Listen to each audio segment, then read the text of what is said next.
चक्रवात के विषय में। चक्रवात क्या होता है, इसके प्रकार क्या हैं और यह मौसम को कैसे प्रभावित करता है। तो सबसे पहले हम बात करते हैं चक्रवात क्या है। यदि किसी स्थान पर लो प्रेशर जोन बनता है तो उस लो प्रेशर को भरने के लिए हाई प्रेशर से वायु चलती है और यह वायु लो प्रेशर पर जाकर टकरा जाती है, जिस कारण यह वायु घूमने लगती है। ये हमारा कोई क्षेत्र है, यहाँ पर लो प्रेशर जोन बन रहा है, तो इसे भरने के लिए हाई प्रेशर जोन से वायु चलकर आती है और जैसे ही वो आपस में टकरा जाएगी तो वो घूमना स्टार्ट कर देती है, जिस कारण यहाँ पर चक्रवात बनता है। इसे एक उदाहरण के माध्यम से समझिए। कोई व्यक्ति है, वो सीधी गति कर रहा है, वो भाग रहा है, आगे जाकर के वो किसी से टकरा गया। जैसे ही वो टकराएगा तो टकराने के बाद वो घूमना शुरू कर देगा, यानी कि उसकी डायरेक्शन चेंज हो जाएगी। इसी प्रकार जब उसकी डायरेक्शन चेंज होगी तो ठीक इसी तरह वायु के चक्रीय प्रवाह को, कैसा प्रवाह, चक्रीय क्रम में, चक्रीय प्रवाह को चक्रवात कहते हैं, क्योंकि यह चक्रीय प्रवाह लो प्रेशर को पूरा करने के लिए गति करता है और लो प्रेशर वाले स्थान पर जाकर वायु आपस में टकरा जाती हैं और टकराने के कारण अधिक चक्रीय क्रम में घूमने लगती हैं, जिससे चक्रवात बनता है। आई होप आपको पता चल गया होगा कि चक्रवात कैसे बनता है। चारों तरफ से वायु आती है एक स्थान पर और जैसे ही वो आपस में आकर के टकराएंगी सभी की सभी वायु, तो वायु क्या करेंगे, चक्रीय क्रम में घूमना शुरू हो जाएंगे। इसे क्या बोलेंगे, चक्रवात। और चक्रवात के प्रकारों के विषय में बात करते हैं तो चक्रवात हमारे दो प्रकार के होते हैं, उष्णकटिबंधीय चक्रवात और शीतोष्णकटिबंधीय चक्रवात। उष्णकटिबंधीय चक्रवात का मतलब होता है यह विषुवत रेखा से 30 डिग्री नॉर्थ और 30 डिग्री साउथ के मध्य जितने भी चक्रवात हमारे उत्पन्न होते हैं उसे हम उष्णकटिबंधीय चक्रवात कहते हैं। ठीक इसी तरह 35 डिग्री नॉर्थ से लेकर 65 डिग्री नॉर्थ और 65 डिग्री साउथ से लेकर 65 डिग्री साउथ के मध्य उत्पन्न होने वाला चक्रवात शीतोष्णकटिबंधीय चक्रवात कहलाता है। 5 डिग्री नॉर्थ और 5 डिग्री साउथ के मध्य कोई भी चक्रवात उत्पन्न नहीं होता है, क्योंकि पृथ्वी के घूर्णन के कारण कोरियालिस बल कम लगता है। यानी कि ये जो 5 डिग्री नॉर्थ और 5 डिग्री साउथ के मध्य वाला भाग है, यहाँ पर वायु क्या करती है, क्षैतिज अवस्था में गति करती हुई तो आएगी, लेकिन ऊर्ध्वाधर करके सीधी ऊपर को उठ जाती है। इस कारण यहाँ पर कोई भी चक्रवात उत्पन्न नहीं होता है। अब बात करते हैं उष्णकटिबंधीय चक्रवात के विषय में। उष्णकटिबंधीय चक्रवात क्या होता है, वह चक्रवात जो 30 डिग्री नॉर्थ और 30 डिग्री साउथ के मध्य बनता है, सागरों या महासागरों के ऊपर उत्पन्न होता है, उन्हें उष्णकटिबंधीय चक्रवात कहते हैं। सागरीय क्षेत्र का तापमान बढ़ने से उष्णकटिबंधीय चक्रवात बनते हैं। यह चक्रवात का डायग्राम है, इसे अच्छे से देख लेना, चाहो तो इसका स्क्रीनशॉट भी ले सकते हो।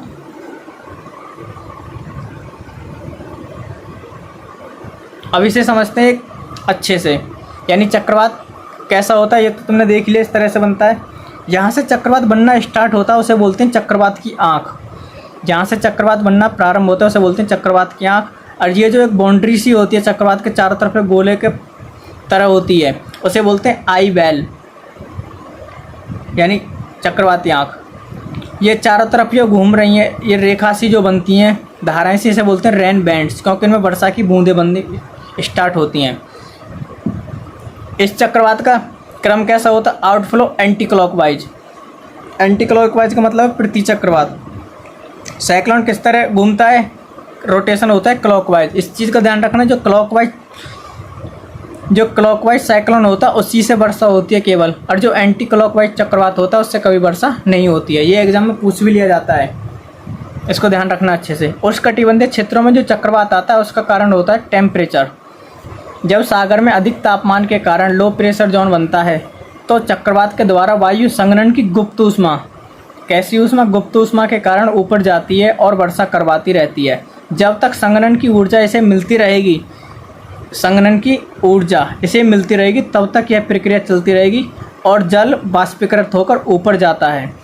जब चक्रवात बनता है तो चक्रवात का वह भाग जहाँ से वायु ऊपर उठना प्रारंभ करती है, कौन सा भाग, जहाँ से वायु ऊपर उठना प्रारंभ करती है, उसे चक्रवात की आँख कहा जाता है। यह क्वेश्चन आ भी जाता है एग्जाम्स में कि चक्रवात की आँख का संबंध किससे है। चक्रवात की आँख का संबंध उस क्षेत्र से है जहाँ से वायु ऊपर उठना प्रारंभ करती है। कहाँ पर, महासागरीय क्षेत्रों में या फिर जल में। जहाँ वायु ऊपर उठती हुई जाती है तो उसके बीच वाली खाली हिस्से में वर्षा नहीं होती है। यानी कि कोई चक्रवात बनेगा तो उसके बीच में वर्षा नहीं होगी, उसके चारों तरफ वर्षा होगी हमेशा। और ये नमीयुक्त वायु दोनों तरफ जाकर ठंडी हो जाती है तो वर्षा करती है। उष्णकटिबंधीय क्षेत्रों में वर्षा किस प्रकार होगी। उष्णकटिबंधीय क्षेत्रों में बहुत तीव्र गति से वर्षा होती है और मूसलाधार वर्षा होगी, क्योंकि वाष्प बहुत तीव्र गति से ऊपर जाता है, जब तक चक्रवात की आंख दिखाई देती रहेगी तब तक वर्षा होती रहेगी। फिर चक्रवात की आंख पास आने पर वर्षा बंद हो जाएगी और जब चक्रवात की आंख गुजर जाएगी फिर वर्षा होगी। यह तब तक चलता रहेगा जब तक कि संघनन की गुप्त ऊष्मा मिलती रहेगी। यानी कि चक्रवात के द्वारा जो वर्षा होती है वो तब तक होती है जब तक कि उसे संघनन की गुप्त ऊष्मा प्राप्त होती रहेगी। अर्थात जब तक संघनन की गुप्त ऊष्मा मिलती रहेगी तब तक वर्षा होती रहेगी। जब तक चक्रवात किसी स्थलीय भाग पर जाकर नहीं पहुंच जाएगा तब तक वर्षा चलती रहेगी, क्योंकि उसे संघनन की गुप्त ऊष्मा प्राप्त होती रहेगी, इसी कारण वो वर्षा चलती रहेगी।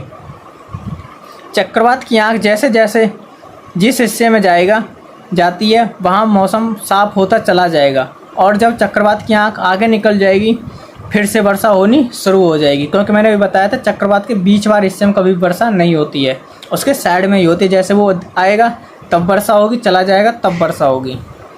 सागरीय जल का औसतन टेम्परेचर 17 डिग्री सेल्सियस से लेकर 18 डिग्री सेल्सियस तक होता है और जब ये 27 डिग्री सेल्सियस से ऊपर हो जाता है तो वायु बहुत अधिक गर्म हो जाती है, जिससे चक्रवात बनता है।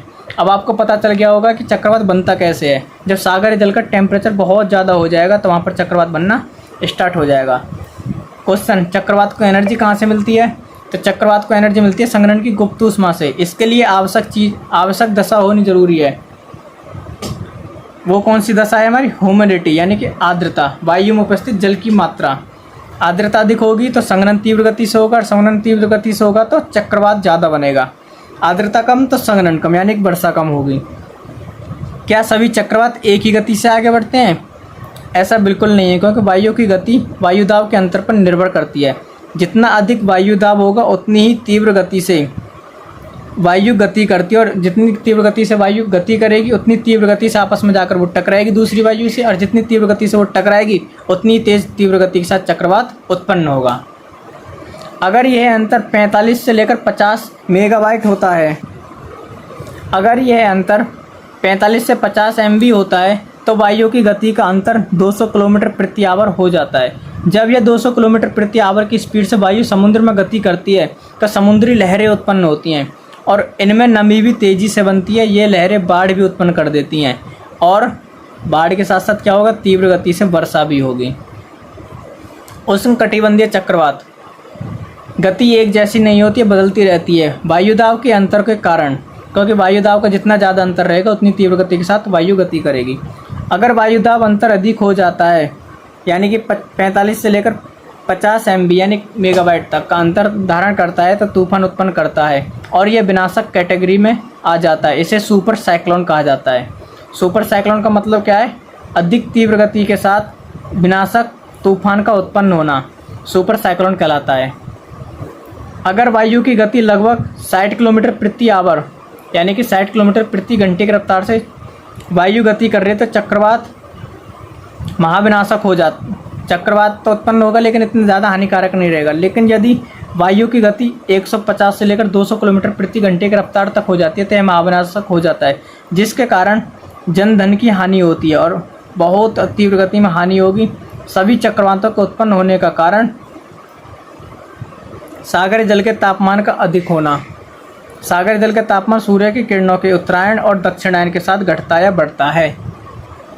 दोस्तों, आपको यदि ये वीडियो अच्छी लगी हो तो कृपया करके इसे शेयर करें, लाइक करें और कमेंट बॉक्स में बताएं आपको वीडियो कैसी लगी है। धन्यवाद।